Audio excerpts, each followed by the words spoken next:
इसी वजह से ये एग्जीक्यूशनर्स प्रोस्टिट्यूट्स और सेक्स वर्कर्स के पास जाके उनसे लीगली चंदा वसूल करते थे। तो एग्जीक्यूशनर्स मास्क नहीं पहनते थे क्योंकि उनके चेहरे पे ही एक दाग होता था। नॉर्मल जनता से बहुत ज़्यादा पढ़े लिखे होते थे ये हैंगमैन, ये एग्जीक्यूशनर्स। एग्जीक्यूशन करते टाइम एग्जीक्यूशनर की खुद की जान खतरे में होती थी। जब हम एग्जीक्यूशनर के बारे में या हैंगमैन या जल्लाद के बारे में सोचते हैं तो हमारे मन में एक इमेज आती है। इसमें ज़्यादातर लोग ये सोचेंगे कि एक बड़ा सा आदमी है, मोटा सा, उसने काले रंग के कपड़े पहने हैं, ऊपर से नीचे तक वो ढका हुआ है, मुंह उससे ढका हुआ है और उसके हाथ में एक बड़ा सा एक एक्स है और उससे वो अपने विक्टिम का गला काटता है। अब अगर आप पूरी ह्यूमन हिस्ट्री देखें, खासकर 6th सेंचुरी से लेके 17th सेंचुरी तक, इस पूरे टाइम में बहुत सारे एग्जीक्यूशंस हुए, यानी बहुत सारे लोगों को इस तरह से कानूनन मारा गया। एग्जीक्यूशन का मतलब इस कॉन्टेक्स्ट में होता है किसी को जान से मार देना। अब एग्जीक्यूशन भी दो तरह के होते हैं। एक होता है जो बैटलफील्ड पे आप किसी निहत्थे आदमी को जो सरेंडर कर चुका है उसको अगर आप मार दे रहे हो तो आप उसको एग्जीक्यूट कर रहे हो, जो कि कानूनन सही नहीं है। दूसरी तरह का एग्जीक्यूशन होता है कानून के अंदर, मतलब किसी मुजरिम को आप कानून के तहत अगर उसको मौत देते हो तो आप उसका एग्जीक्यूशन कर रहे हो। अब ये जो बंदा है जो कानून के अंदर रहते रहते किसी दूसरे इंसान की जान ले रहा है, उसको एग्जीक्यूशनर कहते हैं। आज की मॉडर्न भाषा में इसको हैंगमैन भी कह देते हैं क्योंकि फांसी की सजा होती है तो जो इंसान लटकाता है वो, या फिर हिंदी में इसको जल्लाद भी कह देते हैं। अब एग्जीक्यूशनर की हिस्ट्री बहुत ही इंटरेस्टिंग है। बहुत सारी ऐसी मिथ्स हैं जो एग्जीक्यूशनर को लेकर लोगों को होती हैं। ये वीडियो बनाने से पहले मैंने अपने कुछ दोस्तों में ऐसे चर्चा भी की कि आपको क्या लगता है कि कैसे पहले के ज़माने में एग्जीक्यूशनर को चुना जाता था। क्या रैंडमली किसी को बोल दिया कि तू भाई आगे आज एग्जीक्यूशन कर दे, हलवाई क्या, या फिर इसकी कोई भर्ती निकलती थी, कोई नौकरी थी, क्या फंडा था इसका? तो इस वीडियो में मैं आपको एग्जीक्यूशनर्स और इनकी लाइफ से रिलेटेड कुछ बहुत ही दिलचस्प बातें बताऊंगा। नंबर एक एग्जीक्यूशनर होना एक तरह की नौकरी होती थी। मिडिवल हिस्ट्री में बहुत सारी जगहों पे, हर किसी भी राज्य में, किसी भी एक एरिया में एग्जीक्यूशनर का होना बहुत इंपॉर्टेंट होता था। फिर किसी इंसान ने बहुत ही संगीन कोई जुर्म कर दिया है तो उसको मौत की सजा होगी। अब राजा ने, वहां के लीगल सिस्टम ने उसको मौत की सजा सुना तो दी, बट एक्चुअली कौन उसको आके एग्जीक्यूट करेगा, इस चीज के लिए एग्जीक्यूशनर्स की एक पोजीशन होती थी। ये एक तरह की सरकारी नौकरी होती थी और ये नौकरी एग्जिस्टिंग एग्जीक्यूशनर्स के सुझाव पे दी जाती थी। मतलब कोई इंसान अगर ऑलरेडी एग्जीक्यूशनर है तो उसका कोई असिस्टेंट है, उसके साथ में काम करने वाले जो लोग हैं, उनमें से ही किसी को ये जॉब दे दी जाएगी। अब मान लीजिए कि मिडिवल यूरोप का एक छोटा सा टाउन है और उस टाउन में कोई ऑलरेडी एग्जीक्यूशनर नहीं है। अब वहां पे आपको एक एग्जीक्यूशनर चाहिए तो आप क्या करोगे? ऐसी सूरत में बहुत जगहों पे, स्पेशली फ्रांस और जर्मनी में, जो ऑलरेडी कन्विक्टेड प्रिजनर्स होते थे, मतलब ऐसे मुजरिम जिनको मौत की सजा हो चुकी है, उनको ये जॉब ऑफर की जाती थी। यानी एक ऐसा मुजरिम जो खुद एग्जीक्यूट होने वाला है, उसको ये जॉब ऑफर की जाती थी कि अगर तुम आके हमारे ऑफिशियली एग्जीक्यूशनर बन जाओ तो तुम्हारी जो मौत की सजा है उसको हम पोस्टपोन कर देंगे, कैंसिल नहीं करेंगे, पर हाँ कुछ समय के लिए टाल देंगे। इसमें भी कुछ ऐसे रेयर केसेस होते थे जहाँ पे एक मुजरिम है जो अब एग्जीक्यूशन बन चुका है और उसने सारे एग्जीक्यूशन बहुत अच्छे से किए, उसका बर्ताव बहुत अच्छा है, तो उसकी मौत की सजा माफ भी होती थी। तो इस तरह से लोगों को वो लोग एग्जीक्यूशनर की तरह भर्ती करते थे। नंबर 2, एग्जीक्यूशनर्स की अक्सर बड़ी बड़ी फैमिलीज, डायनेस्टीज बन जाती थी। मतलब अगर कोई आदमी हैंगमैन है, एग्जीक्यूशनर है, तो उसके बाद उसका बेटा हैंगमैन बनेगा, फिर उसके बाद उसका बेटा बनेगा। इस तरह से ये जो एग्जीक्यूशनर की जो पोजीशन है वो फैमिली में ही चलने लगी थी।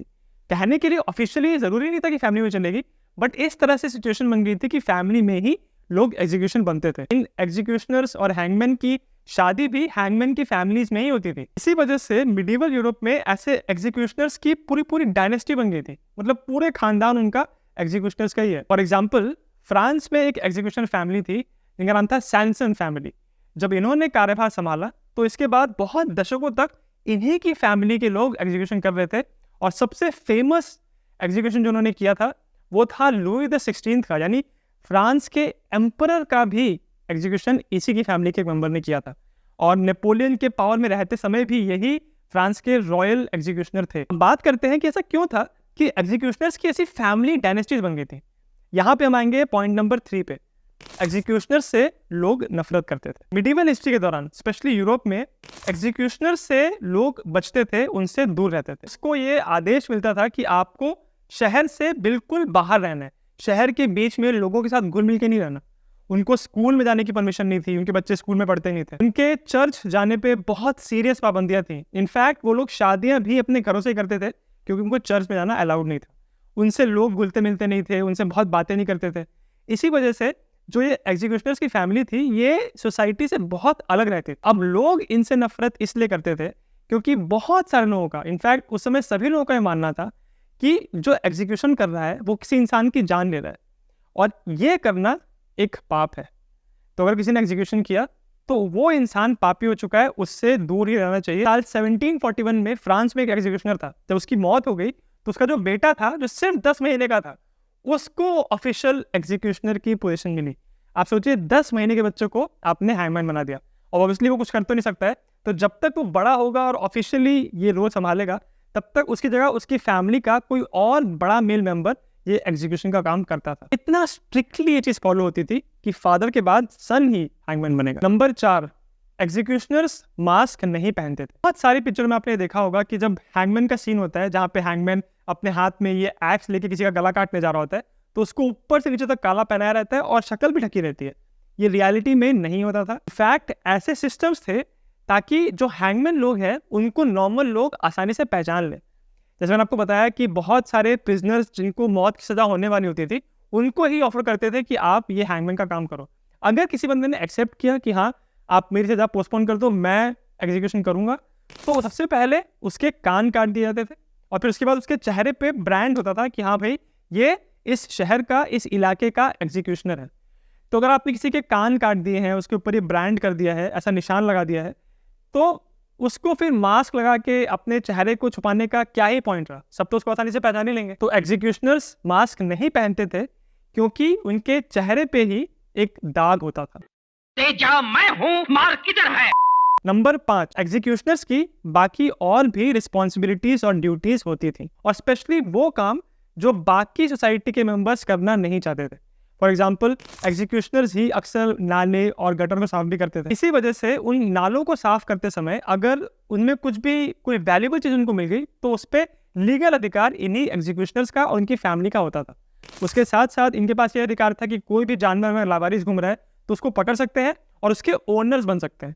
और इसी वजह से इस तरह से रैंडम लावारिस जानवरों को पकड़ते थे और उनकी खाल को बेच के अक्सर ये एग्जीक्यूशनर्स काफी पैसे कमा लेते थे। और इसी बात से अगला पॉइंट कनेक्टेड है। पॉइंट नंबर 6, एग्जीक्यूशनर्स अक्सर अपर मिडिल क्लास के होते थे। सुनने से और इमेजिन करने से ऐसा लगता है कि कोई ऐसा आदमी है जिसका काम है सिर्फ लोगों को एग्जीक्यूट करना, उसके पास कितना ही पैसा होता होगा, लोगों से अलग रह रहा है, बिल्कुल घुल मिल नहीं रहा है, तो गरीब से होते होंगे। ऐसा बिल्कुल नहीं है। जैसे मैंने आपको बताया कि एग्जीक्यूशनर्स की सोशल, सामाजिक जिंदगी बहुत ही खराब होती थी और इसी वजह से उनको कॉम्पनसेट करने के लिए उनको पैसे कमाने के मौके दिए जाते थे। जैसे मैंने बताया कि अगर वो नाला साफ कर रहे हैं, उसमें कुछ भी अगर वैल्यूबल चीज़ मिली तो वो उनकी होगी। अगर वो एनिमल्स की खाल बेच रहे हैं, लावारिस एनिमल्स की, तो सारा जो प्रॉफिट होगा वो उनका ही होगा। उसके साथ साथ फ्रांस और जर्मनी में एग्जीक्यूशनर्स को लेके ये भी कानून था कि उनके पास कुछ पर्टिकुलर तबके के लोगों से टैक्स लेना यानी चंदा लेने का उनके पास अधिकार था। इसी वजह से ये एग्जीक्यूशनर्स प्रोस्टिट्यूट्स और सेक्स वर्कर्स के पास जाके उनसे लीगली चंदा वसूल करते थे। और एक और बहुत ही अजीब तरह का अधिकार इन हैंगमैन लोगों के पास था। हर दुकान के पास जाके इनका एक कोटा फिक्स था कि उस दुकान में कुछ सामान ये लोग फ्री में ले सकते। इसी वजह से जो नॉर्मल जनता है वो और नफरत करती थी एग्जीक्यूशनर से, क्योंकि पहले तो ये उनको पापी मानते थे, उसके साथ वो ये भी देखते थे कि दुकानों में जाके एक पर्टिकुलर अमाउंट का सामान ले सकते हैं बिना पैसा पे किए।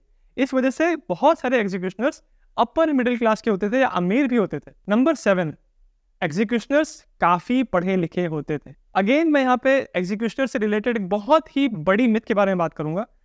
पुराने जमाने के जो एग्जीक्यूशनर्स होते थे उनके बारे में ये परसेप्शन होता था कि अक्सर बस शरीर से मजबूत है, बस पढ़े लिखे नहीं होते, गरीब होते हैं। ऐसा बिल्कुल नहीं था। जैसे मैंने आपको बताया कि पैसे तो इनके पास थोड़े बहुत होते थे, उसके साथ साथ ये लोग काफी पढ़े लिखे होते थे। इनफैक्ट बहुत केसेस में नॉर्मल जनता से बहुत ज्यादा पढ़े लिखे होते थे ये हैंगमैन, ये एग्जीक्यूशनर्स। उसका रीजन ये था कि ये बहुत इंपॉर्टेंट होता था कि जब किसी इंसान को मौत की सजा हो रही है और ये एग्जीक्यूशनर उसको मार रहा है तो बहुत ज़रूरी है कि वो इंसान ढंग से उस क्रिमिनल को, उस विक्टिम को मारे, क्योंकि अगर ढंग से नहीं हुआ और ये जो एग्जीक्यूशन है ये बॉच हो गया और वहाँ पे एक गंदा नज़ारा बन गया तो जो बाकी जनता है, जो सरकार है, वो इस एग्जीक्यूशनर से गुस्सा हो जाएगी। इसी वजह से एग्जीक्यूशनर्स को लॉ एंड ऑर्डर यानी कानून और ह्यूमन एनाटमी यानी इंसान के शरीर के बारे में बहुत डिटेल्ड एजुकेशन दी जाती थी। अब क्योंकि इनको लोग स्कूल में पसंद नहीं करते थे, स्कूल में इनको लोग आने नहीं देते थे, इसी वजह से घर में ही उनको एजुकेशन मिलती थी। कई बार तो ये एग्जीक्यूशनर्स इतने पढ़े लिखे होते थे कि ये लोगों का इलाज भी करते थे। आप सोच के देखिए कितनी बड़ी आयरनी की बात है ये। कोई ऐसा इंसान जिसका काम है ऑफिशियली लोगों को मारना, वही इंसान लोगों का इलाज भी करता है। ये सुनने से बहुत अजीब लगता है पर ये बिल्कुल सच है। साल 1695 में कोपेनहेगन का जो ऑफिशियल एग्जीक्यूशनर था उसका नाम था एंड्रियास लिबनेट, और ये इतना पढ़ा लिखा था, इसकी ह्यूमन एनाटमी के बारे में इतनी अच्छी नॉलेज थी कि इसने एक बीमारी के बारे में एक किताब लिख दी थी। एग्जीक्यूशनर्स को ह्यूमन बॉडी के बारे में इतना विस्तार से इसीलिए पढ़ाते थे क्योंकि उनसे उम्मीद की जाती थी कि जब वो घड़ी आए कि जब उनको किसी को एग्जीक्यूट करना है तो वो एक बार में या जल्दी से जल्दी वो अपना काम कर दे और सफाई से करें। इनफैक्ट जर्मनी में कुछ टाउन्स थे जहाँ पे ये कानून था कि हर एग्जीक्यूशनर को सिर्फ 3 स्ट्राइक्स मिलेंगे, उन्हीं 3 स्ट्राइक्स में उनको विक्टिम को ख़त्म करना है। अगर वो 3 स्ट्राइक में उन्होंने गड़बड़ की और विक्टिम नहीं मरा, कुछ भी वहाँ पे प्रॉब्लम हुई, तो जो जनता वहाँ पे देखने के लिए आई है वो जनता फिर एग्जीक्यूशनर को मारती थी और बहुत सारे केसेस में इसी एग्जीक्यूशनर को वहीं पे एग्जीक्यूट कर देते थे। इस तरह से एग्जीक्यूशन करते टाइम एग्जीक्यूशनर की खुद की जान खतरे में होती थी। अगर भारत की भी बात करें तो आज भी अगर भारत के जितने भी हैंगमैन हैं उनको आप देख लो तो आपको नजर आएगा कि ये भी पीढ़ी दर पीढ़ी ही ये काम कर रहे हैं। मैं अभी कैपिटल पनिशमेंट की हिस्ट्री के बारे में पढ़ रहा था। ये जो इंसानों को मौत की सजा दी जाती है, इसकी शुरुआत कहाँ से हुई और क्यों ये प्रथा आज भी चल रही है। ये सब पढ़ते समय मुझे यूरोप के जर्मनी के एक हैंगमैन की स्टोरी पता चली जिसका नाम है फ्रांस श्मिट, और उसने एक बुक लिखी है जिसका नाम है डायरी ऑफ अ हैंगमैन। अगर आपको बुक पढ़नी है तो लिंक मैंने डिस्क्रिप्शन में डाला हुआ है। ये आदमी जर्मनी के न्यूरमबर्ग में एक ऑफिशियल एग्जीक्यूशनर था। बहुत कमाल की बात है कि न्यूरमबर्ग में ही लॉ एंड ऑर्डर से रिलेटेड एक बहुत बड़ा एक ऐतिहासिक इवेंट हुआ था। अगर आपको पता है कि मैं कौन से इवेंट के बारे में बात कर रहा हूँ तो मुझे कमेंट में ज़रूर बताना, और अगर आपको वीडियो अच्छा लगा तो मेरे चैनल जिज्ञासियम को सब्सक्राइब जरूर करें।